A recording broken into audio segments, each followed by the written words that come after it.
Professor Fatimah Lateef.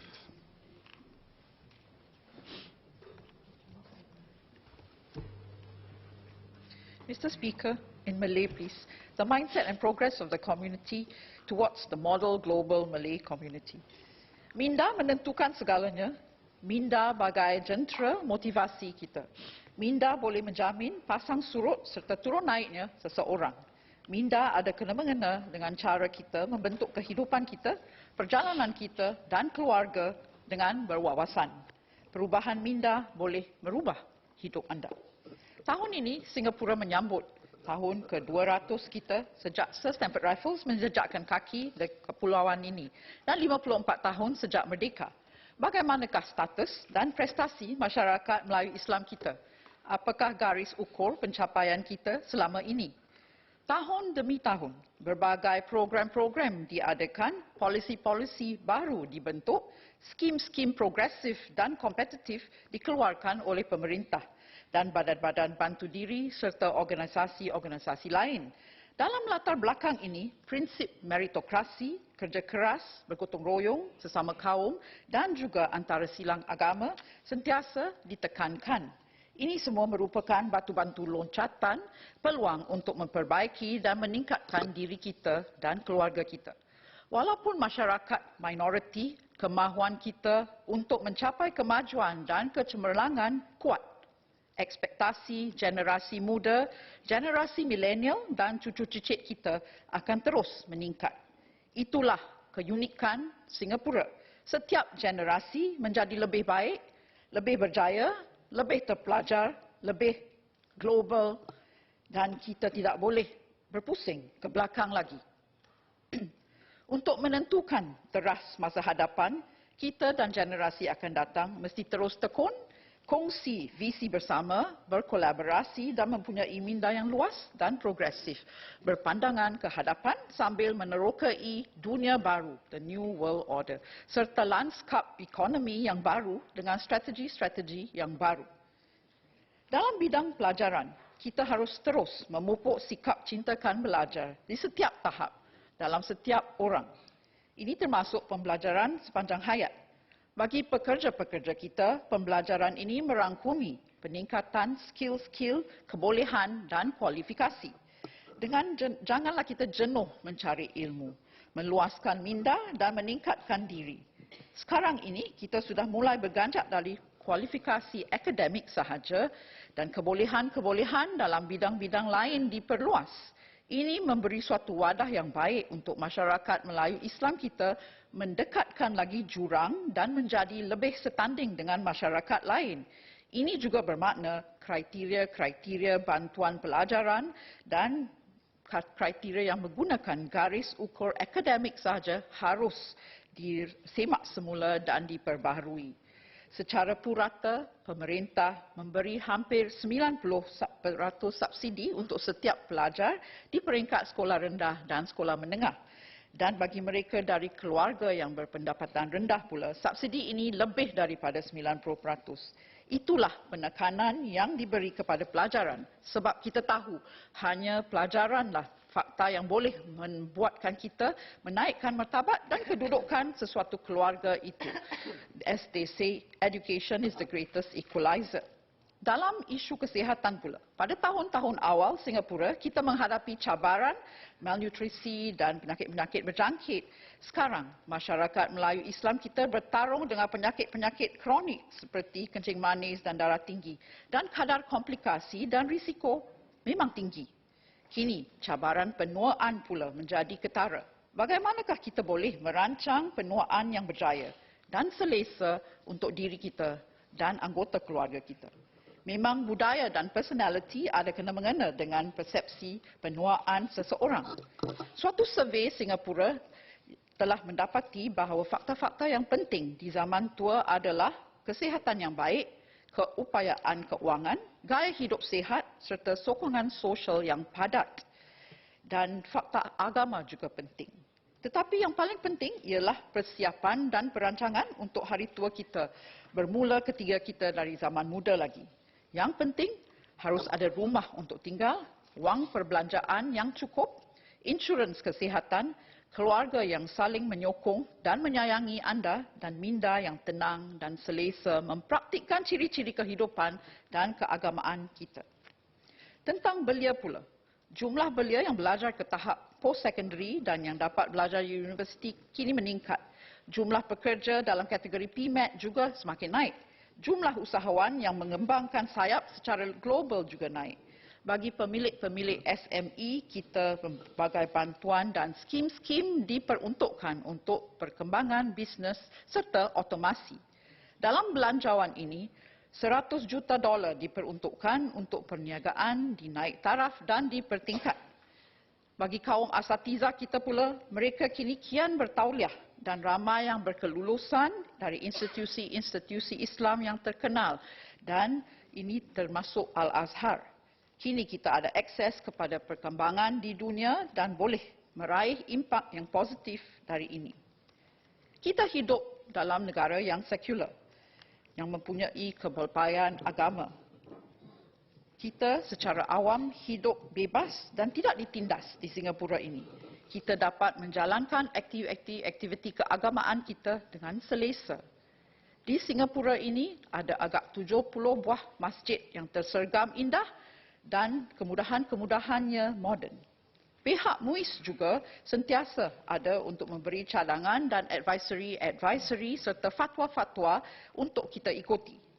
Kalau kita tinjau keadaan di negara-negara Eropah misalnya, baru-baru ini pada tahun 2015 dalam European Islamophobia Report, jumlah jenayah benci or hate crime terhadap kaum Muslim naik.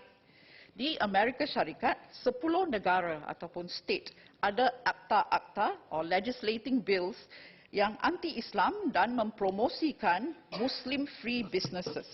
Keadaan ini tidak sihat, membimbangkan dan begitu serius sekali. Kita di Singapura, masyarakat Melayu Islam, bernasib baik di sini dengan adanya penjagaan hak kita sebagai kaum minoriti. Jadi janganlah sia-siakan peluang-peluang setanding yang diberi dengan masyarakat-masyarakat yang lain. Akhir kata, walau masih belum setaraf dengan masyarakat lain, kini masyarakat Melayu Islam kita menjadi lebih cemerlang. Tetapi bagaimana pula dengan perjalanan seterusnya? Ianya terpulang kepada kita sebab kita dapat atau tidak mengadaptasikan pada konsep dunia moden, penggunaan IT, pembelajaran e-learning, mendapatkan skill-skill baru dalam dunia yang berganjak dengan begitu pantas sekali. Saya berakhir dengan serangkap pantun. Nilai dan prinsip di Singapura antara pemerintah dan rakyat jelata. Bekerjasama, berganding bahu, masyarakat cemerlang, negara stabil. Mr. Speaker, in English please. They say a stable world order is a rare thing. Governing nations will require skillful statecraft because we will have to wake up to something new every day. Governance must be robust and at the same time nimble and subjected to frequent changes and disruption, which we have to adapt to. The 21st century is a different world we live in. China holds more than $1 trillion in hard currency reserves. India's high-tech sector is growing by leaps and bounds. They have nuclear power and are developing blue water navies. It's a complex and multipolar era in world politics that we live in with all these tectonic shifts. Singapore is vigilant, well-placed, and we can adapt if we keep on this trajectory that we are on. Any instability, any major shifts in the way we work, our little red dot will get left behind. We must surmount the challenges of the day together and retain our core values and principles for a cohesive and stable Singapore. Thus, my focus on partnerships to prosper, or P2P. Old partnerships, existing partnerships, new partnerships, and yet to be formed partnerships. We are all in this together.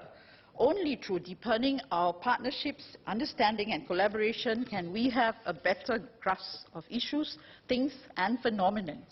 I always say that partnerships are about building bridges and managing our egos.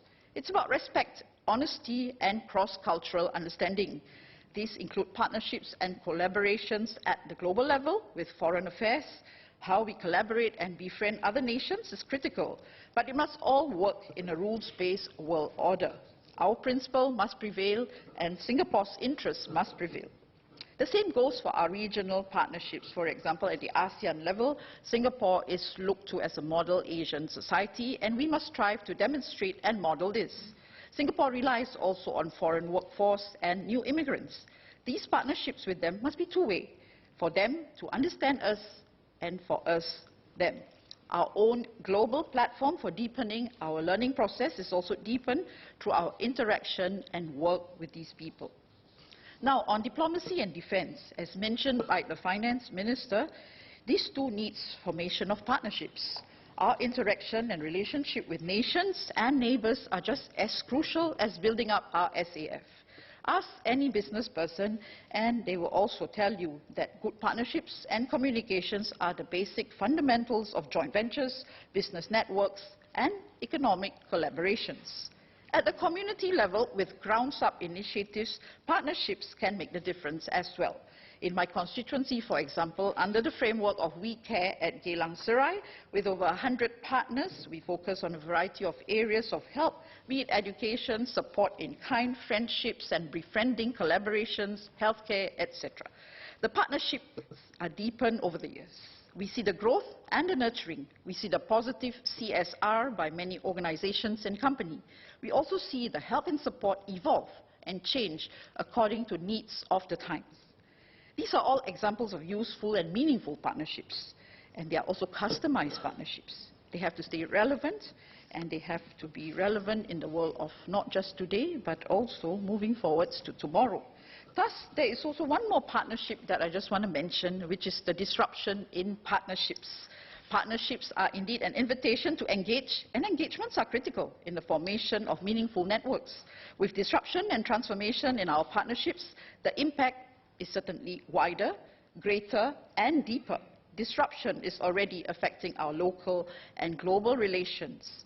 Every business and social entity now have greater potential to expand their mission and work. The outreach through disruption and transformation can be tremendous. There are even funds provided by the government to support this. Digital disruption has colored our partnerships and relationships.